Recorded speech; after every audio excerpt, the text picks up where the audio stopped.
कपड़े धोने वाली बहू। शादी के पहले से ही विभा को कपड़े धोने का बड़ा शौक था। कभी नल के नीचे तो कभी तालाब के पास। अरे मेरी नीली वाली लुंगी नहीं दिख रही है। विभा की अम्मा, कहाँ रखी है लुंगी? अरे वो तो विभा ने परसों ही धोकर रखी थी आपकी अलमारी में, देखो वहीं होगी। वो ना मैंने आज धो दी, मुझे लगा कि गंदी हो गई होगी। अरे कैसे गंदी हो गई थी? उसे तो मैंने पहना भी नहीं। हे भगवान, इस लड़की के कपड़े धोने की आदत से परेशान हो गया हूँ मैं। जितना तो घर में राशन नहीं आता, उससे कहीं ज्यादा डिटर्जेंट पाउडर का खर्चा है। इसकी शादी करवा दो, शादी जाए अपने घर में ही करे काम, फिर चाहे घर के कपड़े धोने हो या पूरे गांव के। हाँ ठीक बोल रही हो, देखता हूँ मैं कोई लड़का। वो दिन भी आ जाता है जब विभा को देखने लड़के वाले आ जाते हैं। लड़की मुझे अच्छी लगी। होने वाली सास कहती है, बेटी अगर कुछ पूछना है तो पूछ लो। वैसे तो हमारी लड़की बहुत ही शर्मीली है, जो बोल दो वो मान लेती है, इसे क्या पूछना होगा। अरे कैसी बात कर रही हो माँ, मुझे इन लोगों के घर रहना है, सवाल तो कई है। हाँ हाँ बेटा, पूछ लो ना, क्या पूछना है। आप लोगों के घर कपड़े कौन धोता है? सास का मुंह बन जाता है। देखो, अगर तुम ये कहना चाहती हो कि तुम्हें कपड़े धोने नहीं आते तो सुन लो, कपड़े मैं ही धोती हूँ, लेकिन तुम्हारे आ जाने के बाद मैं रुमाल तक नहीं धोऊंगी। अरे चुप रहना भाग्यवान, बहू बेचारी घर आई नहीं, उसे डराना शुरू कर दिया। वो क्या है ना बिटिया, अभी तक तो ये कल्लू की माँ ही धोती थी, लेकिन अब तुम्हारे पापा तो दहेज में वॉशिंग मशीन देंगे ही। तभी विभा की माँ बोल पड़ती है, सवाल भी पूछा तो क्या। वैसे भाई साहब, मशीन की तो फिर भी कपड़े धोने की कैपेसिटी होती है। मतलब जो बिटिया दे रहे हैं ना विभा, इसे कपड़े धोने का बहुत शौक है। ये आप लोगों के क्या, आस पड़ोस गांव मोहल्ले सबके कपड़े धो दे और उफ तक ना करे। बाहर देखा नहीं आपने कितने कपड़े सूख रहे हैं? सब हमारी बिटिया ने ही तो धोए हैं। बस भी करो ना माँ, शर्म आ रही इतनी तारीफ सुनकर। और तो और एक दाग निकाल कर दिखाओ तो मान जाओ। हाँ अच्छा अच्छा, माफ करना बेटा, मैंने गलत समझा। हमें तो रिश्ता बहुत पसंद है। और ऐसे जुड़ जाता है रिश्ता कपड़े धोने का शौक रखने वाली विभा का। उसकी शादी हो जाती है कोयला फैक्ट्री में काम करने वाले कल्लू के साथ। शादी के बाद अचानक विभा चिल्लाती हुई सास के पास आती है। सासू माँ, अरे सासू माँ कहाँ है आप? ये तो धोखा है, धोखा दिया आप लोगों ने मुझे।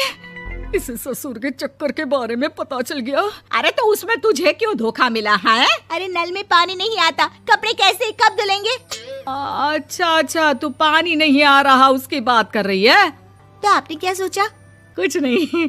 अच्छा हाँ, तेरी माँ ने कहा था कि कपड़े धोने का शौक है तुझे, याद आया मुझे। शौक शौक बोलकर कपड़े धोने वाले मेरे जुनून को कम ना आके सासू माँ, कपड़ा धोना मेरा गुरूर है।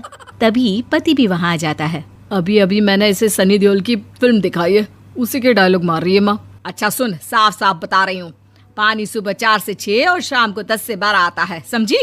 विभा टाइमिंग सुनकर हैरान हो जाती है। ये क्या भूतों का मोहल्ला है?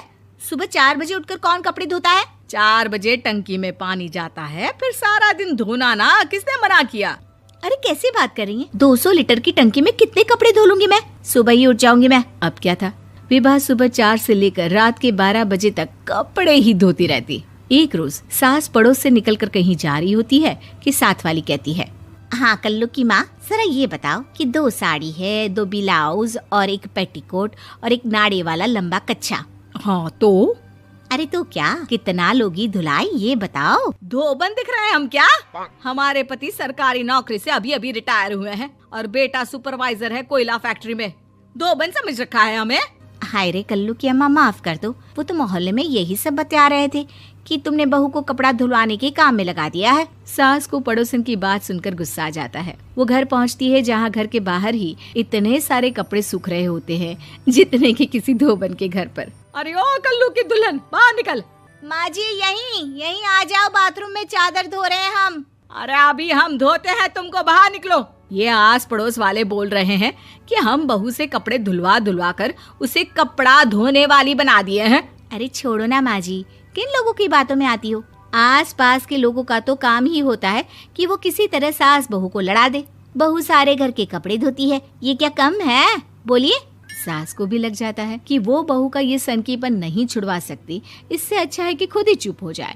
एक रोज सास और बहू मंदिर जाते हैं, जहाँ सास की साड़ी वहाँ खड़ी भीख मांगने वाली से मिलती है। माँ जी क्या बात है, आपकी साड़ी उस भिखारन से कितनी मिल रही है ना? हाँ हाँ देखो तो, दोनों की साड़ी मिल रही है। क्या बात है कल्लू की अम्मा, तुम खुद को तो अफसर की बीवी बताती हो और ऐसी सिंपल सी प्लेन साड़ी पहनकर घूमती हो। सिंपल और प्लेन नहीं है ये साड़ी। तो क्या सोने के धागे से फूल बने हैं? कुछ भी सासू माँ, कुछ भी। हाँ बने थे इस साड़ी में सोने के धागे से फूल। मेरे पति लेकर आए थे मद्रास से स्पेशली मेरे लिए 10,000 की। ताहे भाई साहब इस भिखारन के लिए भी सेम टू सेम साड़ी लेकर आए होंगे 10,000 की। सास उस वक्त तो कुछ नहीं कहती, लेकिन बहू के साथ घर आती है और अलमारी से एल्बम निकाल कर लाती है। ये साड़ी देख रही है, ये वही साड़ी है जिसे मैंने अभी पहना था। इस साड़ी में ये जो चमकदार फूल दिख रहे हैं ना, ये सोने के धागों से काढ़े गए हैं। लेकिन तू लोकल वॉशिंग मशीन ब्रश से घिस घिस कर सारे फूलों को निकाल कर साड़ी प्लेन कर दी। मुझे माफ कर दीजिए सासू माँ। और तो और, जब मैंने तुझे तेरी गलती के लिए कुछ नहीं कहा, लेकिन तूने तो सबके सामने मेरा मजाक ही बना दिया। क्यों? बहू को समझ में आ जाता है कि अब से उसका कपड़े धोना बंद।